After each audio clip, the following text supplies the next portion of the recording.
చెంతగా చేరితే చెంతగా చేరితే వింతగా ఉన్నదా మెత్తగా తాకితే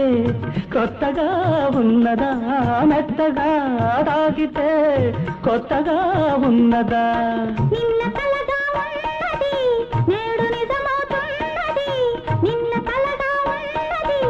నేడు నిజమవుతున్నది అనుకున్నది అనుభవమైతే అంతకన్నా ఏమున్నది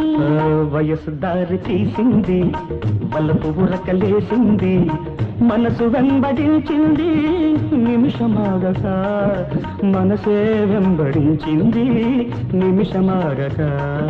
రెక్కలు తొడిగిన పరపలాడి రివ్వంటుంది కోరిక రివ్వంటుంది కోరిక చెంత